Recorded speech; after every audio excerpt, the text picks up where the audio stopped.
Compliment, I think, to Colonel Waldron's testimony here because kind of got a unique experience regarding this whole election process. First of all, I am a former Michigan State Senator. I served on the Michigan Senate Elections and Government Reform Committee. I took those duties very seriously to the point of diagramming out all of our election processes, so I had a pretty good understanding of how elections were supposed to work from a book perspective.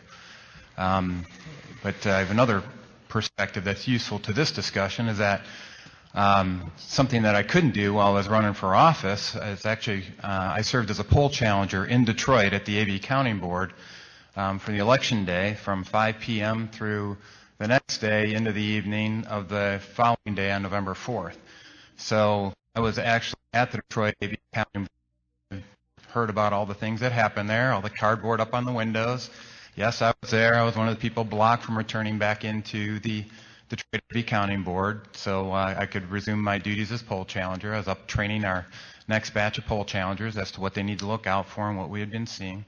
And coincidentally, by the way, that was when they were counting the military ballots, which, just so you guys know, that's when they duplicate the ballots, because the military ballots come in a format that's different from those that can be read by these tabulators. And if you don't have a Republican and a Democrat watching that, it's ripe for malfeasance, if you will, and that's exactly what happened. So along with that background, I'm actually a certified Microsoft small business specialist. In addition to being that, I actually did cabling design the International Space Station, so I have no problem working with technology, so it's kind of a unique background, and just so happened that I was right there on the Detroit AV Counting Board on the night of the election.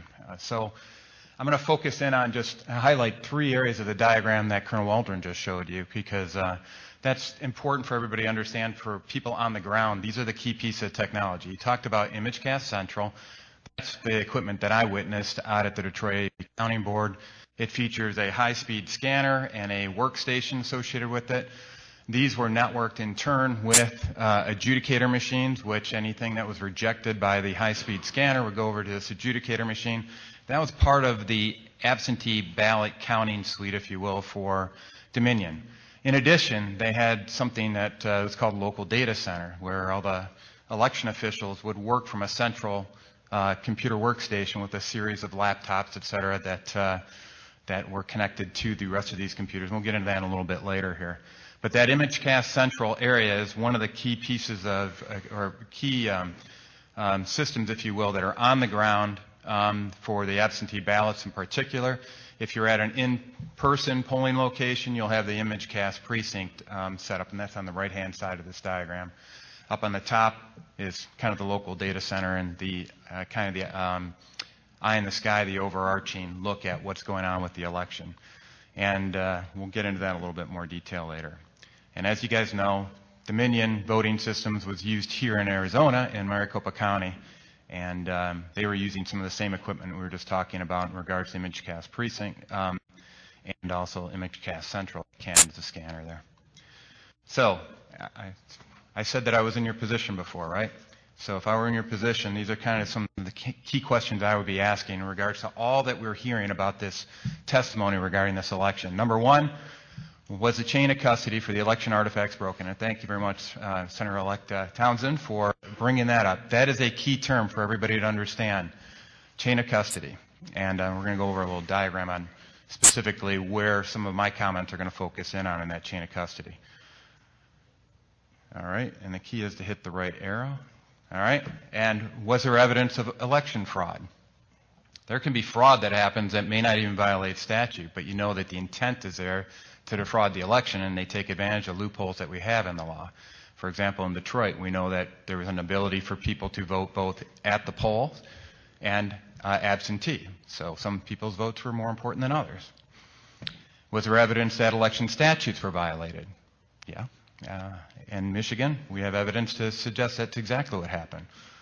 Was there evidence of foreign agents with the ability to manipulate the election data and third parties getting access to that data? We believe that we've seen evidence of that as well.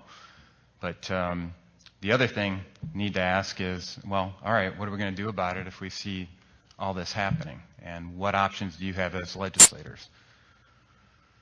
All right, so let's go to this chain of custody, and I could go into a lot more detail on this chain of custody, but I like to simplify it into just 4 key artifacts: qualified voter file, i.e., who's registered to go off and vote in your state.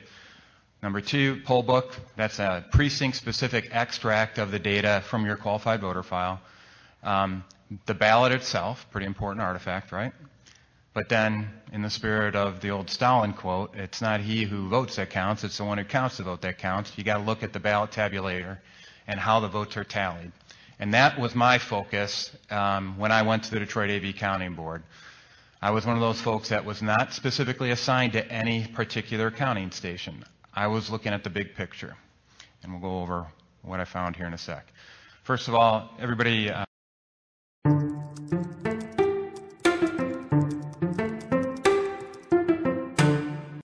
hopefully has seen the idea that there's been a lot of voter anomalies. This is our first clue that something's happened. When you're on the ground, you can see all the things that are happening, you know, onesie twosie style. You say, hey, wait a minute, that envelope was backdated, or you can see that they adjudicated something in favor of the Democrat instead of the Republican or something like that. That's easy to go off and see, but it's very difficult to see the big picture. That comes out afterwards with experts like Colonel Waldron. And in this case, we first started seeing issues when people were talking about Benford's law being violated. That's actually used in criminal court cases to determine whether or not fraud existed. So that was the first indicator that some of the analyses we've seen flagged that. That's not proof. I mean, it's getting it's telling you that it's you've got something off here that you got to investigate. Then we've seen linear regression analyses that there's a lot of noise in, but it seemed to indicate a pattern of vote distribution that indicates some data manipulation. Then, most recently, we have actually seen folks who believe that they've identified specifically what the algorithm that was used to switch some of the data. So, some other things that were kind of odd, and you don't see while you're necessarily on the ground, but in retrospect, you'll be able to get access to it. This is actually documented as part of the affidavit that was submitted in a lawsuit that's put in Michigan by Sidney Powell and in other states. And you guys have voted quite a bit. You guys are, most of you have already served in office, right? Do you remember any of your votes being tabulated with a decimal point in the back of them? I don't remember any. My 8 years serving in the Michigan Senate, any times where I actually had a decimal point after a vote tally. So that would suggest that a partial person was voting? Well, sometimes, you know, there were people that tried to make you feel like a partial person when you serve, but no, that wasn't the case here. And so you guys have probably all heard about what I call the little switch, the Antrim County. We've heard testimony on that already today and some of the things that could possibly happen. Getting into the possible technical reasons for that is maybe you have an internal ballot barcode switch on it where they have one barcode style or ballot style that's flagged, and then when they associate a specific scan of a vote, they flip it over to a different barcode style that may have the voters or the candidates flipped in it. Something else is something called a ranked choice voting algorithm. It's one of the modules inside of the Dominion suite. And this is where you might see evidence of, this is the only place that I know of at least that can start putting in fractions into your vote. Because if you meet a certain vote threshold, it'll go off and switch that, it'll prioritize the votes for the second choice, if you will, and give them 10% of the first choice of whoever or 10% or whatever number you specify. It'll actually get into the point of allocating percentages of votes to one of the candidates. Another thing is data manipulation via remote access. And another thing to look at as you guys investigate what happened here or didn't happen inside Arizona is take a look at your public accuracy tests. And there are people that, this is usually in Michigan at least, it's specified what the standards are for that by the Secretary of State. And if you don't run all the possible permutations of votes that might happen on a given ballot, you may leave gaps that can be exploited. And I would submit, we're going to show one of the examples of where we believe one of those gaps is that you could maybe flip a vote from a certain candidate to a write-in candidate and preload this with write-in candidates, and we think we have evidence of that happening in Detroit. So, if you want to go off and check into this, one of the things you're going to need to do, is look into compact flashcards, event logs, and paper vote tallies. So these tabulator data cards, that's where the compact, that's where a lot of the election data we've been wanting to look at is going to be located, so please make sure you get your hands on that. Then we talk about the big switch. I'm not going to get into any detail on this. Suffice it to say, in Michigan, you know, our current vote deficit for President Trump is being projected as 154,188 votes. We got more than that we can tie back to potential fraud. So in the state of Michigan, I know a lot of people have written us off in this context, but I tell you, Michigan's in play because of what the level of fraud we've seen. So here's what our Detroit AV Counting Board looked like. And essentially it was set up so there's 503 precincts in the city of Detroit. They put in 134 of these ImageCast central stations all the way around. And that's where the poll books were located. There are about 2 to 5 precincts per ImageCast central unit. We had 5 poll workers per station. Overall, I would submit there was probably less than 10 Republican workers at that whole night sitting at those, and by law we're supposed to have a Republican and a Democrat adjudicating ballots. Here's what I said, that I was looking at the big picture when I got in there. I was looking at the big picture. First question I asked was one of these chief election officials, his name was Chris Thomas, I said, who I worked with when I was serving in the Senate, I said, how are you going to protect the chain of custody around the tallies of the individual tabulators and your report outs to the county and all points beyond that? So we talked about the idea that this is getting reported out to the New York Times. You can see it on CNN and all that kind of stuff. Show me how that chain of custody is protected. And this election official, who was state elections director in Michigan for 2 decades, said, I don't know. Now this is kind of an important data point, don't you think? And I was badgering him the rest of the night, and I said, you know what? He finally acquiesced and said, tell you what, I'll let you know. And then finally, the last statement he had on it, because I was pretty persistent, was saying, you know what, I'm not going to tell you till after tomorrow. And I go, well, you know what the primary duty of a poll challenger is? To make sure that the election process are executed effectively and efficiently and accurately and transparent manner. He did not allow that to be done. Now, I can see physical transfer of data. I can watch when somebody moves a flash drive from a tabulator to a central station, and I can go off and verify vote counts at that handoff. I can't get inside wires to go off and trace electrons through the Ethernet cables that I saw position, and that's the next point I want to highlight. And this is something important for you to understand here, is how these were connected. A lot of these election officials will swear up and down that none of these machines were connected to the Internet. And that's based on propaganda being pushed by companies like Dominion Voting Systems. They will say that they have an air gap. They will say that they have firewalls in place. They have encryption in place. And I hope to demonstrate here that that doesn't mean a heck of a lot. Any hacker worth their salt knows that if one computer is connected to the Internet, they're all connected to the Internet, firewall or not. And so here's a diagram that I put together based on, this is literally midnight the next night, before I forgot everything. I wanted to make sure I document everything that was there. I went through and physically traced all the cables from all the tabulators and adjudicators to the local data center at the top.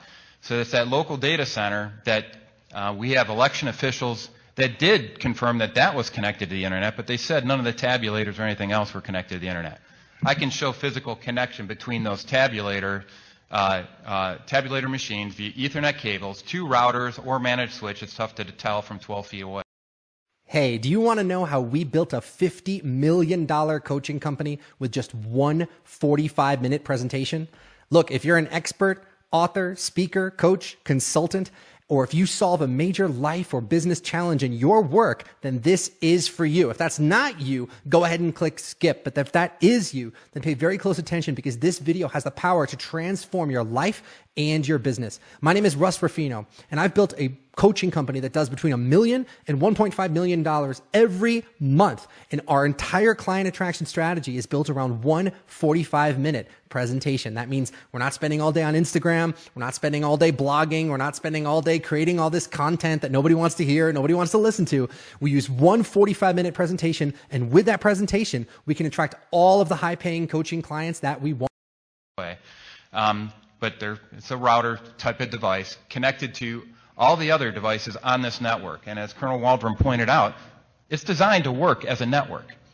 And so all these tabulators were connected to one another, all the adjudicators were connected to one another, the local data center that they acknowledged was connected to the Internet were connected to these tabulators and adjudicators. So And so if that wasn't enough, we went around to all the different computers and observed in the bottom right-hand corner of all the computers, I can't do this because it defaults into a certain slide presentation mode, but if you have laptops that are window enabled and you're connected to the internet, you roll over that, and you got a Windows 10 device, roll your mouse cursor over in that bottom right-hand corner and you'll see a LAN internet connection icon. And you roll over it, it's going to pop up and say, connected to the internet. They wouldn't do that test for me to go off and demonstrate that. Yeah. So, guys, it's serious stuff, and I also wanted to highlight, I took a snapshot of what the Wi-Fi connections were at that point in time, and one of them is called AV_connect. I wonder what that was connecting. Part of their spec that they have in the contract with the state of Michigan that are supposed to be connected via Ethernet cables, and they even have cellular-based modems that they can plug into a lot of these items to transfer the data over the internet. They've got a Dominion Tech support manual that says connect it to the Ethernet. There's no denying that this was network connected. And by the way, even if they say it wasn't connected to the internet, in the Detroit AV County Board, I can trace a physical connection that says that the system that was used to tabulate 172,000 plus votes in the state of Michigan was all networked together. So even if it wasn't some guy sitting in an ice shanty in Antarctica connected to the internet, that one guy in the city of Detroit that had access to all that information could modify the votes locally there. And so, why does it matter? Well, we already talked about these man-in-the-middle attacks. We talked about, there in the Sidney Powell lawsuit that's out there, there's additional exhibits that highlight that these passwords are available on the internet, and when you have a man-in-the-middle attack, you think you're getting the right data, you think you're talking to the right person, but you ain't. You're talking to an in-between guy. We also got NAIST that left a key under the mat. What do I mean by that?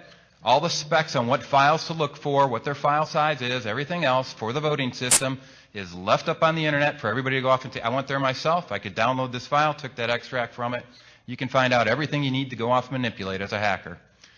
And we've got Challenger observations on the ground that attest to each and every one of these, and I just want to highlight one of them, the poll worker observation, that he actually observed the fact that the printout of the tape said that there were write-in candidates on it, yet when you actually, he will test in his affidavit that there were no write-in ballots submitted. Senator Kolbeck, Yep. we're out of time. Yep. So thank you very much for your testimony. We also appreciate the slide deck that you presented, and if you are willing, would you please distribute that to the members of this panel, and I'm sure Mayor Giuliani would like to have it as well. I will leave a copy for everybody. Any questions for this gentleman, Mayor?